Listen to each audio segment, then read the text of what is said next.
اسے کہتے ہیں حدیث قدسی. ناد علی حدیث قدسی ہے. جب نبیوں کے بے عیب سلطان کو اللہ نے اس کائنات میں بھیجا تو طے یہ پایا کہ لقد کان لکم فی رسول اللہ اسوۃ حسنہ. تمہارے لیے تمہارے نبی کی زندگی بہترین نمونہ ہے. جو چیز تمہارے لیے آئیڈیل ہے، جس کا تم نے اتباع کرنا ہے، جس کے نقش قدم پہ تم نے چلنا ہے، وہ تمہارے نبی کی زندگی ہے. اسے دیکھتے جاؤ، پیروی کرتے جاؤ. وما آتاکم الرسول فخذوہ وما نہاکم عنہ فانتہوا. جو نبی دے دے وہ لے لو، جیسے روک دے اس کو. اسی لیے فرقہ بندی حرام ہے. وَاعْتَصِمُوا بِحَبْلِ اللَّهِ جَمِيعًا، اور اللہ کی رسی کو مضبوطی سے تھام لو. فرقوں میں نہ پڑو. ہو سکتا ہے کہ کوئی بندہ یہ کہے کہ شیعہ بھی تو ایک فرقہ ہے، تو مجھے قرآن مجید کی عزت کی قسم، جس نے شیعہ کو فرقہ سمجھا وہ جاہل ہے. شیعہ فرقہ نہیں، شیعہ مذہب ہے. فرقہ وہ ہے جو محمد سے فرق ڈال کے بناؤ. زبان سے بولنا کہ بات سمجھ میں جو فرما رہی ہے. نہیں، فرقہ وہ ہے جو مصطفیٰ سے فرق ڈال کے بناؤ. ہم نے کبھی نبی سے فرق نہیں ڈالا. شیعہ کا اصول ہو کہ فروع توحید سے لے کر تبرے تک ہم نے نہ رسول بدلا نہ اصول بدلا. اور واحد مذہب ہے مذہب شیعہ کہ جن کے میرے جیسے ادنا خدمت گزار بھی، علماء کی تو بات ہی کیا ہے، لاؤڈ اسپیکر پر ببانگے تو حل کہتے ہیں کہ ہمارے جس مسئلے پر، جس طریقے پر، جس عقیدے پر کائنات کے جس بندے کو شک اعتراض کرنا تمہارا کام ہے، اگر اللہ کے قرآن اور محمد کی زبان سے ثابت نہ کریں تو پھر ہمارے مذہب میں بے شک اعتبار نہ کرو. اس گئے گزرے دنیا میں واحد مذہب ہے مذہب شیعہ، جو اپنی ہر چیز قرآن سے ثابت کرنے کا دعوے دار ہے. باقی کیونکہ محققین کی تعداد میں اضافہ ہو گیا ہے تو لہذا ہر بات کی ذمہ داری تو نہیں اٹھائی جا سکتی. کچھ روایتیں قبلہ خود بھی میرے خیال میں بنا لیتے ہیں. بڑی عجیب و غریب روایت انہوں نے فرمائی ہے. سمندر میں قطرہ چلا جائے، پھر دریاؤں میں چلا جائے، وہ تو خود بخود پاک ہو گیا. سمندر کس لیے ہوتا ہے؟ اگر شراب کے نیچے آگ بھی جلا دو تو شراب سرکے میں بدل کے پاک ہو جاتی ہے. اتنا فقہ کا مسئلہ مولا علی کو پتہ نہیں تھا. تو بات وہ کرنی چاہیے اس منبر پر کہ قائم آل محمد کی زیر صدارت مجلس عزا ہو رہی ہے. یہ تماشا نہیں، یہ دربار آل محمد ہے. یہ دربار آل محمد. باقی جی ان لوگوں سے تقابل کیوں کیا جاتا ہے؟ اللہ نے کیا ہے تقابل قرآن مجید کے اندر. اگر اللہ نے تقابل نہ کیا ہو، اب اللہ نے آدم کا تقابل ابلیس سے کیا، اللہ نے ابراہیم کا تقابل نمرود سے کیا، اللہ نے موسیٰ کا تقابل فرعون سے کیا. اندھیرے کو نہیں دیکھو گے تو روشنی کا پتہ کیسے چلے گا؟ توجہ ہے یا نہیں؟ اگر آپ اندھیرے کو دیکھو گے ہی نہیں، اللہ کو جان آپ نے بھی دینی ہے، میں نے بھی دینی ہے. اگر اندھیرے کو نہیں دیکھو گے روشنی کا پتہ کیسے چلے گا؟ لا یستوی الخبیث والطیب. اللہ سے کہو تو طیب کا مقابلہ خبیث سے کیوں کر رہا ہے؟ آیت ہے کہ ناراض نہ ہو. اللہ نے فرمایا تم خبیث کا مقابلہ طیب سے کیوں کر رہے ہو؟ تو آپ بندہ کر جائے، واہ یا اللہ تو طیب کا مقابلہ خبیث سے کر رہا ہے. جب تک اندھیرے کو نہیں دیکھو گے تب تک روشنی سمجھ میں نہیں آئے. یہ قرآن کا نظریہ ہے، قرآن کا. جو قرآن مجید کا نظریہ ہوتا ہے قرآن کی مخالفت حرام ہے، جہنم میں لے کے چلی جاتی ہے۔ اس لیے سامعین گرامی قدر، میں بڑے ادب اور احترام سے صرف مختصر 2-4 جملے عرض کر کے آپ سے اجازت لے رہا ہوں۔ مذہب شیعہ کا کوئی بھی عمل ایسا نہیں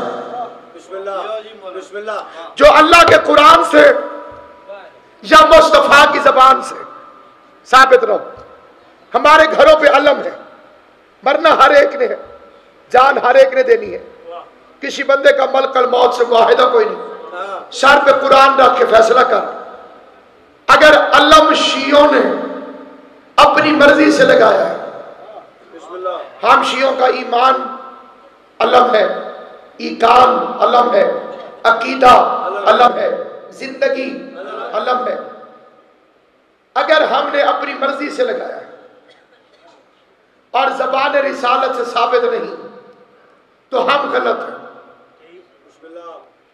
پھر ہم نے 1400 سال سے غلط کیا، اور اگر رسول کی زبان سے ثابت ہو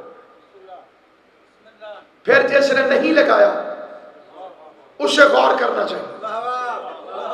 میں پیغمبر کی زبان سے اس کتاب میں علم دکھاتا ہوں جسے ڈھونڈنے کے لیے فتح جنگ بھی نہیں جانا پڑے گا، یہاں بھی کئی گھروں کے اندر موجود ہوگا۔ جاؤ شیعوں پہ اعتراض کرنے سے پہلے درود تاج کو اٹھا کے دیکھو، پیغمبر اعظم کا تعارف کرایا جا رہا ہے، صاحب تاج والمعراج والبراق والعلم، وہ رسول جو تاج والا ہے، معراج والا ہے، براق والا ہے، علم والا ہے۔ زبان سے بولنا بات سمجھ میں آئے، جس بندے کو بات سمجھ آئے میرے ساتھ بولے، جسے سمجھ نہ آئے اس پہ زبردستی کوئی نہیں۔ تاج والا ہے، معراج والا ہے، براق والا ہے۔ یہ علم گیا کہاں؟ تم نے تاج والا مانا اس لیے کہتے ہو تاجدار مدینہ، معراج والا مانا اس لیے صاحب معراج، براق والا مانا اس لیے ٹرک کے پیچھے فوٹو۔ تاج والا ایک، معراج والا 2، براق والا اور علم والا چوتھے کی دشمنی کوئی اچھی چیز نہیں۔ زبان سے بولنا اگر ہمارے زبان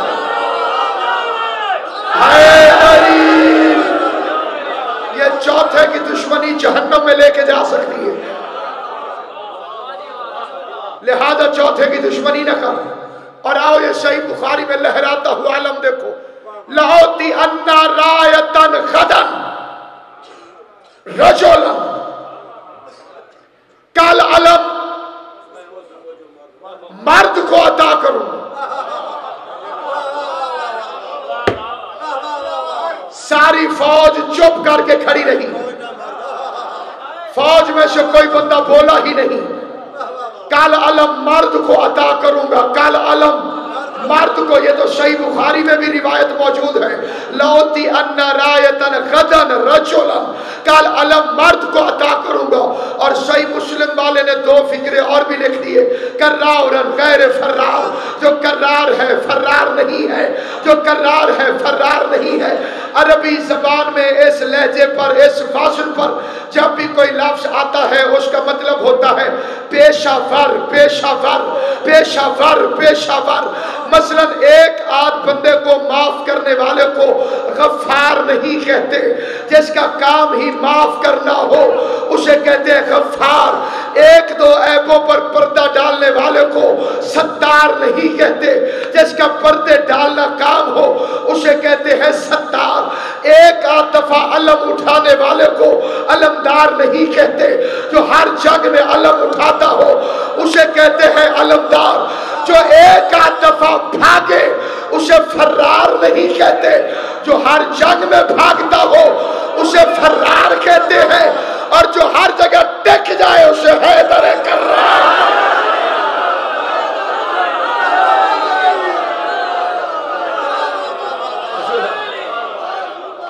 لوتی انا رایتن غدن رجولن،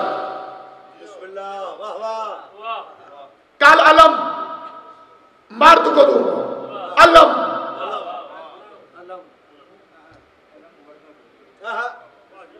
امام جعفر صادق علیہ السلام نے فرمایا سجدے کیا کرو، اس سے شیطان کو تکلیف ہوتی. دوسری حدیث ہے امام حشتم کی، فرمایا ابا سلط تم شیطان کی کمر کیوں نہیں توڑتے؟ کہ مولا نظر نہیں آتا، کمر کیسے توڑوں؟ یہ تو بعد میں پتہ چلے گا کہ طاقتور ہے کہ نہیں، نظر آئے تو لڑوں. مولویوں کے بارے میں علامہ اقبال کا ایک شہرا آفاق شعر ہے، فرماتے ہیں مولوی ابلیس کو بھی ورغلا کر بیچ دے. کیا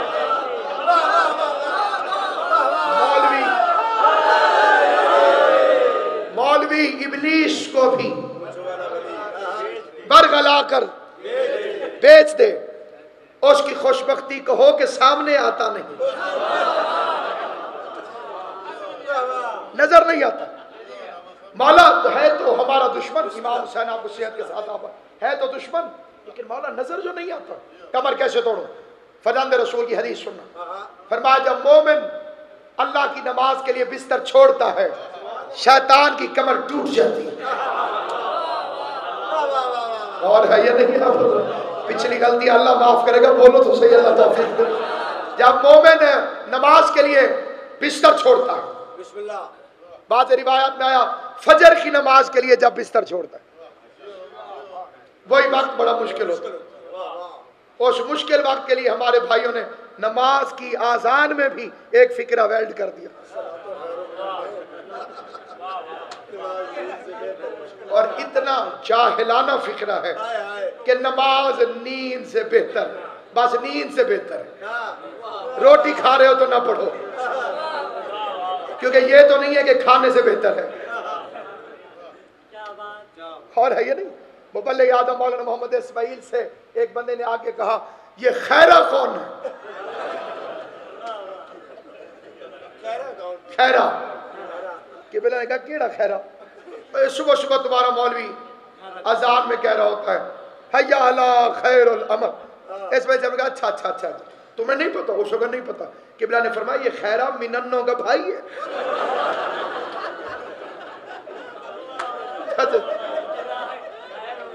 موت کے وقت کی یاسین بنا رکھا ہے، تم نے تو دین کو ایک بین بنا رکھا.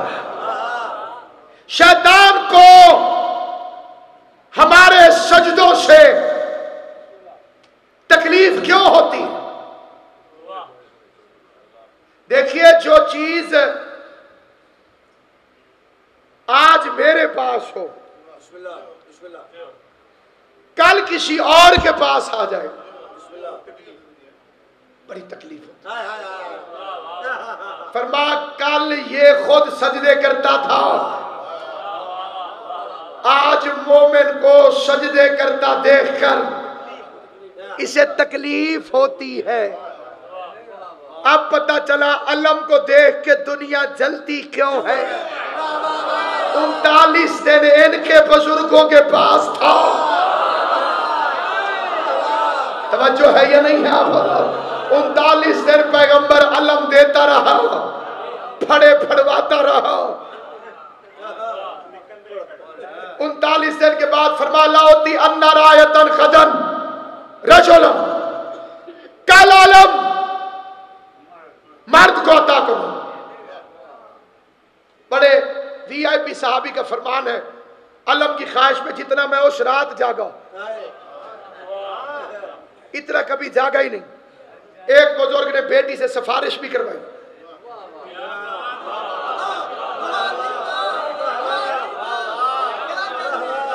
سردار صاحب اجازت دیں تو میں من و ان پوری 70 مبلغ اعظم کی پڑھنا چاہتا ہوں. محمد اسماعیل رحمت اللہ علیہ قبلہ فرماتے وہ آ گئیں کہ یا رسول اللہ جدہ بھی علم دین دیو علی نو ہی دین دیو. آج ایک نکا دیا بالے صاحب نو سرکار نے فرمایا میں آگے کئی علم بیک دے کے انہوں نے پھڑے پھڑوا بیٹھا بیجا رون دی علمانو. یہ علم تیرے لیے نہیں، مرد کو دوں گا، دارین قربان کروں فصاحت مصطفیٰ پر، علم مرد کو دوں گا، مرد کو، جاگو گے تو فکرہ کہوں، علم مرد کو دوں گا، خیبر شکن علی آسمان کے رستوں سے نزول اجلال فرما کر سرزمین خیبر پہ علی نے قدم رنجہ فرمائے، عالمین کی آخری رسالت کو کائنات کی پہلی امامت ملی، مسکرا کے پوچھے گے یا رسول اللہ کب تک لڑوں؟ میں کہتا ہوں یا علی پہلے ہارے ہوئے جرنیلوں سے ایک میٹنگ کرو تاکہ پتہ چلے کہ شکست کے اسباب کیا تھے۔ علی نے کسی بھی مردہ جرنیل سے کوئی میٹنگ نہیں کی کیونکہ علی ان کی پیدائشی مجبوریوں سے واقف تھا۔ ذوالفقار ہاتھوں میں لے کے شیر الہی مرحب کے قلعے پر کو اس طرح سے جھپٹا کہ تھوڑی دیر کے بعد نہ خیبر کا در تھا، نہ مرحب کا سر تھا، نہ جبریل کا پر تھا۔ مال غنیمت علی کی ذوالفقار کے صدقے میں مسلمانوں کو نصیب ہوا، مسلمانوں کی ماں کے فاقے ٹوٹے، علی کی ذوالفقار کے صدقے میں زندگی میں پہلی مرتبہ مائی بی بی نے کھجوریں پیٹ بھر کے کھائیں، صحابہ کرام کے بچے مدینہ کی گلیوں میں سونے کی ڈلیوں سے کھیلنے لگے، صحابہ کرام کے بچے جاگو مدینہ کی گلیوں میں سونے کی ڈلیوں سے کھیلنے لگے، پیغمبر نے مال غنیمت تقسیم کیا، پیغمبر نے مال غنیمت تقسیم کیا، ہر ایک کو آدھا حصہ، علی کو دگنا حصہ، جو چپ بیٹھے ہو پڑھو تاریخ تبری، ہر ایک کو آدھا حصہ، علی کو دگنا حصہ، پڑھو سیرت ابن حشام، ہر ایک کو آدھا حصہ، علی کو دگنا حصہ، پڑھو تاریخ ابو الفدا، ہر ایک کو آدھا حصہ، علی کو دگنا حصہ۔ کسی صحابی نے پیغمبر کے سامنے اعتراض نہیں کیا، یا رسول اللہ میں 39 دن لڑتا رہا، علی ایک دن لڑا، مجھے آدھا کیوں دیا، علی کو دگنا کیوں دیا؟ ان کی چپ بتاتی ہے کہ شریعت سے واقف تھے، مرد کا حصہ عورتوں سے دگنا ہوا کرتا۔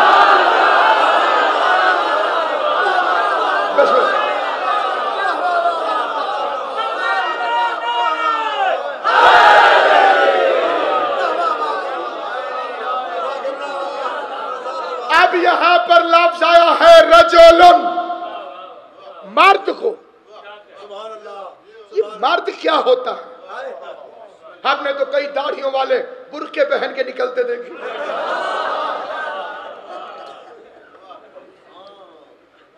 آل محمد کے سامنے گستاخی کرنے والے کو کتا بنتے بھی دیکھا، عورت بنتے بھی دیکھا، یہ مرد کیا ہے؟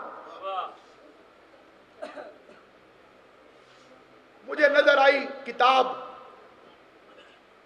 مجتہدین عظام کی توضیح المسائل، تحفۃ العوام، نماز امامیہ، نماز جعفریہ، کہ جس کے پیچھے نماز پڑھو اس میں 6 صفتیں ہونی چاہیے۔ پہلی، عالم ہو، یہ ہو نہیں سکتا کہ جاہل آگے کھڑا ہو جائے عالم پیچھے۔ پھر یہ کیسے ہو سکتا ہے کہ کائنات کا سب سے بڑا جاہل آگے کھڑا ہو جائے؟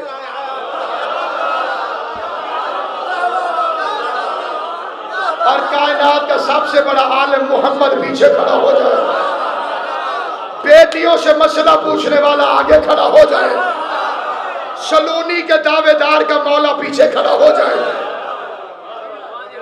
مرد ہو، عالم ہو، شیعہ ہو، اثنا عشری ہو، ہر شیعہ بھی نہیں، عادل ہو۔ اور آیت اللہ خمینی پربات الملکوت میں عادل کی تعریف لکھتے ہیں کہ عام نماز وہ عالم پڑھائے جس کے گناہ جماعت نہ جانتی ہو،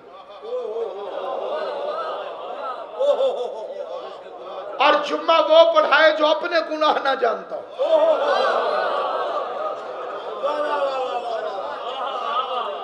یہاں پہ کئی بندے راہ فرار اختیار کرتے ہیں کہ پتہ نہیں نماز قبول ہوئی ہے کہ نہیں،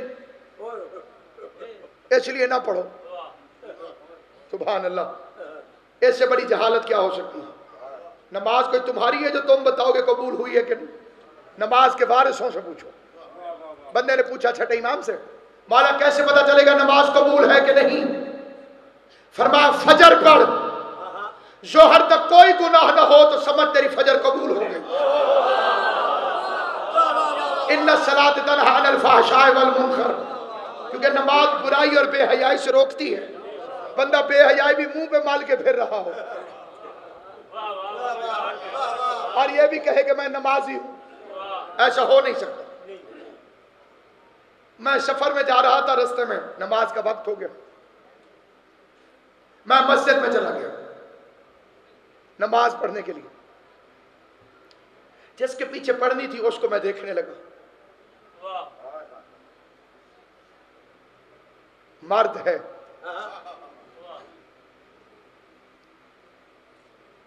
عالم ہے، شیعہ ہے، 12 اماموں کے نام مسجد میں دیکھے، اثنا عشری بھی ہے۔ ایک شرط اور ہے، حلالی بھی ہو۔ تیری توجہ ہے میرا؟ مرد ہو، یہ ابھی باہر بھی اگر کتابوں کا سٹال ہے، اپنی مرضی کے مجتہد کی توضیح المسائل، مرد ہو، شیعہ ہو، اثنا عشری ہو، عادل ہو، حلال ذات ہو۔ کوئی ایک مولوی دکھاؤ جس نے ڈی این اے ٹیسٹ کروا کے مصلے کے نیچے رکھا ہوا ہو۔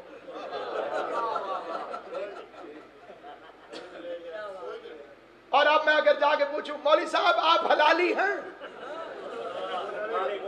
یہ بدتمیزی ہے۔ پوچھتا ہوں تو تمیز جاتی ہے، نہیں پوچھتا تو نماز جاتی ہے۔ مسئلہ شریعت کا ہے تو اب میں رسول ہی سے پوچھتا ہوں، یا رسول اللہ جب سخت شرط رکھی ہے تو کوئی پہچان کا طریقہ بھی ہونا چاہیے۔ تو پیغمبر فرمائیں گے یا علی لا یحبک الا حلالی ولا یبغضک الا حرامی۔ نماز پڑھنے سے پہلے مولوی کو کہو یا علی مدد، خوش ہو جائے تو حلالی ہے، ناراض ہو جائے تو حرام۔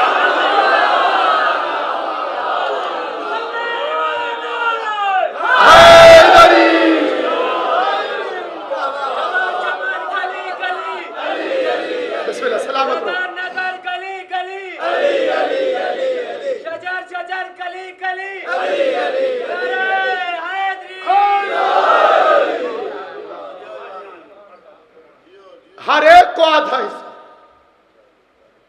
علی کو دگنا حصہ۔ کیا کہنے یا علی تیرے۔ جب صحابہ کرام کے بچے مدینے کی گلیوں میں سونے کی ڈلیوں سے کھیل رہے تھے، اس دن بھی علی کے گھر فاقہ تھا۔